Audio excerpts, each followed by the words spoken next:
La lanza del emperador, por Aaron Dembski-Baunin. 9. Ante los señores de la tercera hueste de guerra. Por segunda vez en una semana, atamos a Amadeus a su armadura.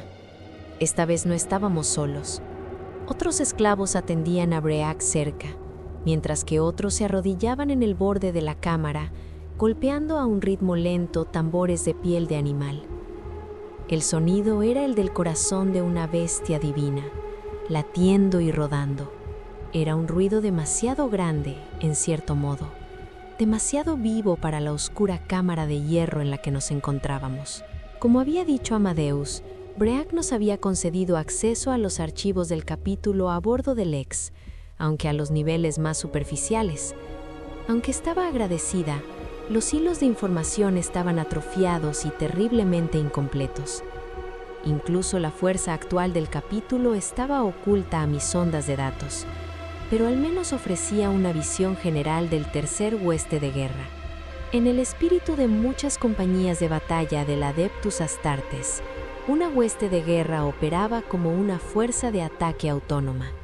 Al menos eso pude deducir sin encontrarme con buffers de cifrado o cadenas de datos eliminadas. Este escuadrón con el que íbamos a encontrarnos figuraba bajo un sobrenombre informal en los archivos. Fueron llamados los Inmortales. Tiberia sospechaba que se habían dado el título a sí mismos. Por una vez estuve de acuerdo con ella. El nombre apestaba a postura bárbara. Cerré el avambrazo de mi maestro alrededor de su antebrazo, fusionando las placas y perforando los conectores en los enchufes implantados dentro de su carne. Mientras retiraba la púa, miré a los esclavos de Break, e inesperadamente me encontré con los ojos de un hombre, cercano a mi edad, que nos observaba desde debajo de su capa con capucha. Los tatuajes del clan marcaban su rostro, tiñendo sus rasgos de azul. Pelo largo y negro enmarcaba su rostro sin afeitar. Esperaba que apestaran, que estuvieran tan sucios como sus parientes tribales en Nemeton. Uno de los elementos más extraños al viajar a otros mundos es el olor de la gente. No es una cuestión de higiene, simplemente se trata de diferentes alimentos, diferentes aceites y jabones para limpiar, lo que significa que la piel, el cabello, el sudor y el aliento son siempre muy diferentes, de un mundo a otro. Estos esclavos nemeteses parecían diferentes a sus parientes tribales, pero no había rastro del sudor de los bárbaros o de la lluvia de Nemeton sobre ellos. En cambio, había un olor almizclado a polvos limpiadores, no desagradable, pero sí inesperado. Para ellos, probablemente olíamos a sudor de otro mundo y al incienso sagrado de Carthage. El esclavo masculino me saludó cautelosamente con la cabeza. Lo devolví, y aunque ambos nos mantuvimos concentrados en nuestros deberes, los siervos de las lanzas nos observaron con mucha más atención. Nunca habían visto guerreros o esclavos de capítulos que no fueran los de los lanzas o los leones. Tuve un raro momento de diversión con Tiberia mientras colocamos la coraza de nuestro maestro en su lugar y compartimos una sonrisa ante la curiosidad de los otros esclavos. Observaron a Amadeus como si esperaran que hiciera algo revelador. Morkant fue el segundo guerrero en llegar. Lo conocí por su imagen granulada en los registros del ejército. Morkant, guardia de batalla de Lord Breck. El tamborileo cambió cuando entró, añadiendo un segundo latido al ritmo atronador. Los cánticos primitivos y entrecortados se fundieron en un nuevo flujo. Cantaban sobre batallas, duelos y mundos lejanos. Aunque sus rituales eran diferentes a los nuestros, gran parte era igual. Antes del comienzo del despliegue en Nemeton, un siervo escritor, leímos solemnemente en voz alta el pergamino de honor de Amadeo mientras lo preparábamos para el viaje. Aquí, los parientes bárbaros de las lanzas cantaban las hazañas de los guerreros. Morkant estaba aún menos enamorado de la formalidad que Break. Ningún saludo, ningún gesto de respeto hacia Break o Amadeus, y mucho menos hacia los esclavos. Extendió los brazos a los lados mientras los siervos empezaban a trabajar con él, y Break lo reconoció no por su nombre, sino por su linaje tribal. Arakani, Hoy es el día. Morkant asintió y se quedó quieto mientras los esclavos envueltos en túnicas del escuadrón comenzaban a atarlo a su armadura, colocando capas de placa sobre su mono y luego placa sobre placa. Capas de ceramita azul, el azul de los cielos inmaculados, de los cielos diurnos de Terra en un tiempo ahora relegado al mito. Al igual que Breac, estaba tatuado con una impresión de glasto rojo, y al igual que Breac, si el patrón irregular tenía algún significado, estaba más allá de mi comprensión. Morkant inclinó la cabeza para permitir que el esclavo de las abluciones le afeitara la barba rubia. No dijo nada más y Breac no lo presionó. En cambio, fue Amadeus quien habló. «Saludos, Morkant de los Aracani. Es bueno verte de nuevo». Este, entonces, era el guerrero que había liderado el grupo de abordaje. Kartash no había mencionado eso. Morkant escupió en la cubierta delante de las botas de mi amo. El insulto fue pronunciado sin agresión, casi con indiferencia. Breac se rió de entre dientes ante el gesto. Amadeo no lo hizo.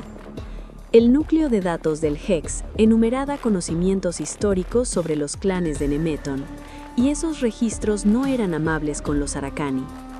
Un clan costero, conocido por su búsqueda de basura en el campo de batalla, saqueando a los muertos de otros clanes más grandes después de las guerras tribales.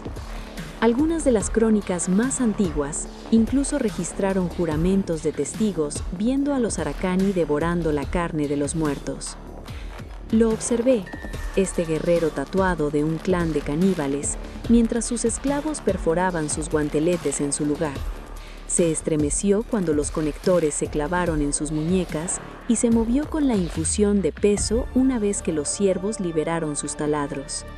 La ceramita pesaba mucho sobre él por ahora, con el cableado muscular del haz de fibras con solo carga funcional, mientras las capas exteriores estaban selladas en su lugar.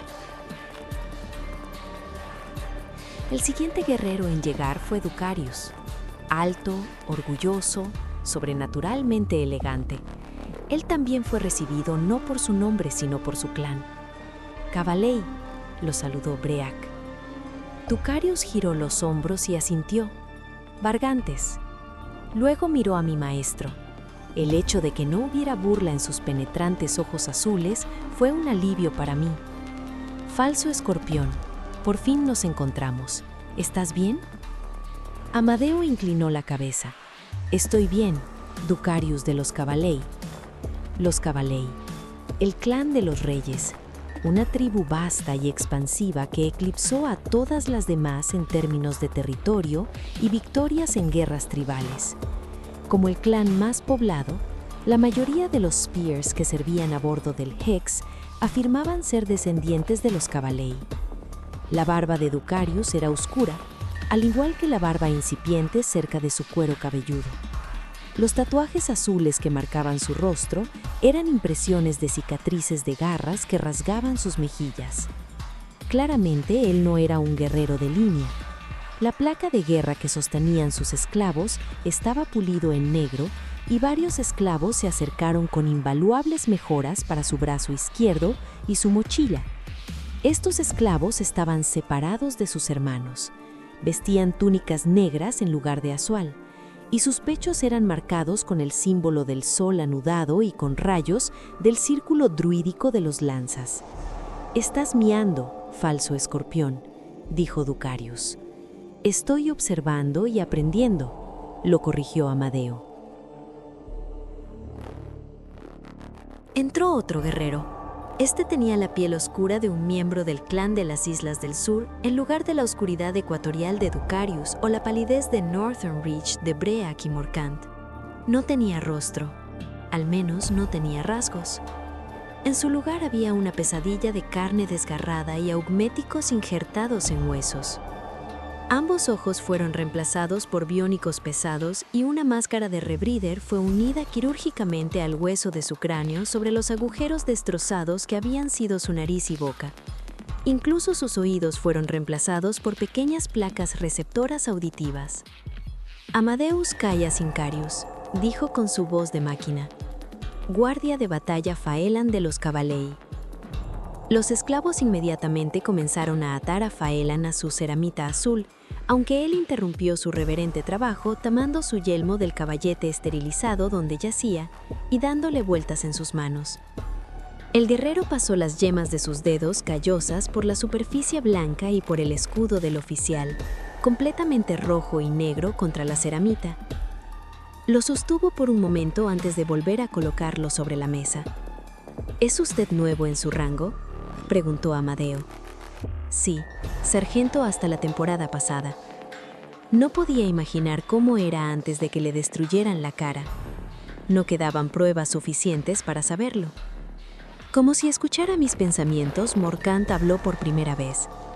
¿Cómo se siente tu cara, Cabalei? El dolor ha desaparecido. Morcant, hijo del clan caníbal, miró de reojo como un simio a su hermano mutilado. ¿Y qué hicieron con la carne destrozada que te arrancaron del cráneo? Amadeus se puso tenso ante el insulto. Esperaba que los Spears hicieran lo mismo, pero Faelan solo inclinó la cabeza para preguntar: ¿por qué, Aracani? ¿Tienes hambre? Los Lanza compartieron sonrisas de camaradería. Sentí que Amadeus se relajó, solo un poco. El último en llegar fue Tolmach. Fue más educado que cualquier otro hasta el momento. Le hizo la señal del áquila a mi maestro y le ofreció la mano, apretando muñeca con muñeca en el antiguo saludo entre los linajes del Adeptus Astartes. Amadeus agradeció el gesto y lo devolvió, hablando tan formalmente como siempre. Sacerdote de guerra Tolmach de los Nobontei. ¿Has estudiado nuestras tribus? Amadeus asintió. Lo había hecho, por supuesto. Los Nobontei eran vagabundos y carroñeros. Iban de región en región, de isla en isla, ofreciendo sus servicios como mercenarios y druidas itinerantes, prefiriendo servir en lugar de atacar.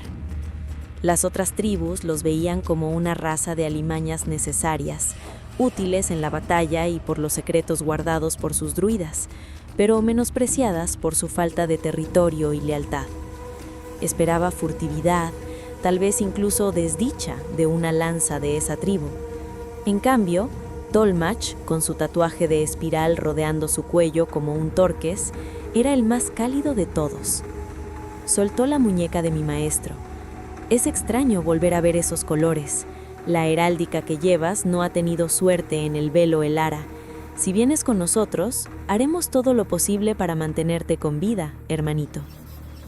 Debajo de la broma había algo en sus ojos, quizás el recuerdo del dolor en lugar de su reciente mordida. Este habría sido el momento perfecto para que Amadeus respondiera con un comentario fraternal propio, tal vez incluso una broma, algo a lo que acercarse como este guerrero se había acercado a él. Pero eso era pedir más de lo que mi amo de sangre fría podía dar. Respondió con todo el encanto de un servidor. Me esforzaré por seguir con vida. Tengo un deber vital. Tolmach se alejó hacia sus esclavos que armaban y ellos comenzaron su trabajo. Uno de los siervos se le acercó con un cuenco de agua perfumada con aceite y una navaja de afeitar. El guerrero se rascó la corta barba y el bigote. «No lo intentes», dijo. El esclavo del capítulo hizo una reverencia y retrocedió. Amadeus, quien Carthage afeitaba diariamente según los estándares de limpieza de despliegue de la Legión Mentora, observaba sin decir una palabra. Los cánticos neméteses, todavía al nivel de un susurro, continuaron con los latidos de los tambores. Los bateristas trabajaron en un ritmo compartido, superponiendo sus ritmos para simular el pulso sordo de las 5 Spears presentes en la cámara. Se mantuvieron más silenciosos a medida que avanzaba la ceremonia, dejando hablar a los guerreros. Los servos zumbaron en los nudillos de Morcant cuando formó un puño. El movimiento hizo que 2 de sus esclavos se estremecieran, y él se disculpó mostrando sus dientes. Ese fue el momento en que aprendí que cuando un caníbal sonríe, parece mucho más una amenaza que una disculpa. Los siervos entregaron a cada guerrero su yelmo. El de Briac era coronado con una pluma blanca y negra que lo marcaba como un señor. Los guardias de batalla Falan y Morkan llevaban yelmos coronados con plumas a rayas rojas y negras. Los 2 sacerdotes de guerra, vestidos de ceramita negra con runas grabadas, no tenían crestas en sus yelmos, aunque sus placas faciales estaban pintadas de marfil en un obvio simbolismo parecido a calavera. Ambos sacerdotes de guerra tenían herramientas de aboticario, el nartesium, la pistola absolver, los viales y narcóticos de combate del arte curativo del campo de batalla, aunque el yelmo blanco de Ducarius era reforzado con una capucha psíquica de ceramita, y Tolmach llevaba una masa de oficio de capellán, un Crosius Arcanum sagrado, forjado en forma de alas de águila desplegadas. Los tambores disminuyeron y luego cesaron. El cántico se extinguió a su lado. La cámara se quedó con el zumbido agresivo de las armaduras activas de los guerreros, mientras los siervos aplicaban sellos de pureza finales y pergaminos de honor a sus platas. El yelmo de Amadeus brillaba. Hicimos nuestro mejor trabajo para que destacara y representara a la Legión Mentora con orgullo. ¿Me sería posible reunirme con el capitán? Briac respondió con un gruñido. Pronto estará en camino. Créeme, él también quería conocerte. El mamparo se abrió con un ruido sordo. Carthage, de espaldas a la puerta, se estremeció y miró por encima de su hombro torcido. Su rostro estaba desnudo de emoción y pensamiento, sus ojos fijos como láseres cargados en el movimiento. Pasó en la brevedad de un suspiro, pero lo vi. Vi su frustración convertirse en un impulso asesino. Taiberia y Carthage no reconocieron al recién llegado. Yo lo hice. Amadeo lo hizo. Ambos estábamos preparados para esto. El muerto estaba en la puerta, el muerto del túmulo, el cadáver que caminó y me habló en la oscuridad donde dormían sus hermanos. A la luz de la cámara de armas, estaba más retorcido que la oscuridad revelada e infinitamente más majestuoso. Llevaba una túnica con los colores de su capítulo, el azul de los anillos de su mundo y el blanco de los monumentos rechazados. Llevaba una tela de peregrino en lugar de una ceramita de guerrero, pero yo reconocía un uniforme cuando lo veía, y reconocía el orgullo en los ojos de un soldado cuando lo llevaban. No confíes en las promesas del hombre incompleto, había dicho la bruja, y aquí, seguramente, estaba el hombre destrozado. Cualquier ilusión de que este hombre era un esclavo o un siervo quedó desterrada cuando los lanzas lo saludaron como se saludaban entre sí, por tribu. Vargantes, dijeron en unión. Inmortales, lo saludó a su vez. Esta visión destrozada de un marine espacial miraba a todos los presentes desde abajo de su capucha. No dio señales de reconocerme y miró a los 3 hilotas con la misma mirada. ¿Cómo está el Hex?, preguntó Briac. Ceriban respiró hondo a través de la curva torcida de su boca. Ella está lista. Navegamos en 1 hora.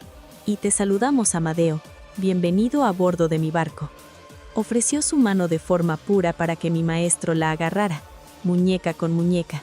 Incluso arruinado como estaba, Ceriban era alto, casi tan alto como los demás. Se dirigió a mi maestro cara a cara, guerrero con guerrero. Vi saliva brillando en los dientes que revelaban sus labios caídos. Los otros lanzas observaron de cerca, compartiendo miradas y medias sonrisas. Eres el primer lanza primaris, aventuró Amadeus. Te conozco por los recuerdos de mi Elot Secundus. Carthage y Taiberia me miraron, el primero con curiosidad, el segundo con irritación e irritación. El primer lanza primaris que vivió, corrigió suavemente Ceriban. Luego se volvió hacia mí y me ofreció una reverencia superficial de respeto innecesario. Salve, pequeña anurada, exploradora de tumbas. Capitán, bajé la cabeza disculpándome cuando sacó a relucir mi transgresión, pero en lugar de enojo entre los otros lanzas, escuché sus guturales rumbores de diversión. En el rabillo de mi vista estaba Taiberia, mirándome furiosamente. Ceriban se pasó el puño de la túnica por la boca destrozada y se secó la saliva. Briac me dice que navegarás con nosotros contra la Exilarquia. Confío en el juicio de mi hermano y tú tienes un lugar a bordo del Hex. Amadeus inclinó la cabeza en señal de gratitud. Sus ojos recorrieron la figura arruinada de Ceriban, pero al menos fue lo suficientemente diplomático como para no hablar de lo que vio. Temía que su franqueza, que él tomó como una simple observación honesta, empeoraría aún más una reunión incómoda. Su tacto ahora fue un agradable momento de misericordia. «Le hiciste una pregunta a mi Hilota II», dijo Amadeus. «Me gustaría responderla ahora, si me lo permiten». Los lanzas miraron intrigados. Ceriban estiró su brazo curvado y retorcido en un gesto para que mi maestro continuara. Quería saber mi capacidad para guardar secretos. Por lo tanto, solo puedo suponer que el Adeptus Baelari tiene algo que ocultar. Cada capítulo tiene algo que ocultar, señaló Briac. Amadeus estuvo de acuerdo con un breve movimiento de cabeza. Estuve enviado por el Lord Comandante Guilliman para observar, pero mis juramentos a mi capítulo todavía me vinculan. La Legión Mentora tiene muchos pactos a su cargo. Cuando regrese al verdadero imperio, sí, esto de Ducarius, quien lo dijo no como un dardo, sino con gentileza sacerdotal. Cuando regrese, continuó mi maestro, mantendré todos los pactos hechos aquí, siempre y cuando no pertenezcan a herejía entre el Adeptus Baelari. En resumen, podéis confiar en mí, hermanos, siempre que vosotros mismos seáis dignos de confianza. Los lanzas mantuvieron sus ojos en el de él. Tolmach asintió, aceptando. La mirada de Morkant era helada. El anonimato de Faelan podría haber significado cualquier cosa, y Ducarius no tenía ninguna expresión. «Verán muchas cosas», dijo Cerilan. «No tengo ninguna duda de eso. Pero nada de traición o apostasía dentro de las filas de los leones y las lanzas, Amadeus». Y de nuevo, las palabras de la bruja volvieron a mí, un eco no deseado. Quizás Amadeus los recordó en el mismo momento, porque su respuesta fue marcadamente neutral. «Muy bien», dijo. Briac, con su armadura envuelta con el pelo blanco de alguna bestia nemetesa desconocida, golpeó los nudillos en su coraza, llamando nuestra atención. «Suficiente. Está acordado, y tenemos 1000 cosas para las que prepararnos. Amadeus, tú y tus esclavos tenéis el control del barco. Navegaremos hacia Coris tan pronto como Velona lo permita». Tiberia, apestando de adrenalina repentina, cerró los ojos ante las palabras. Carthage ofreció una oración susurrada, con las palmas hacia arriba al inmortal Dios emperador. Para mí, sentí alivio, puro alivio. Íbamos a la guerra.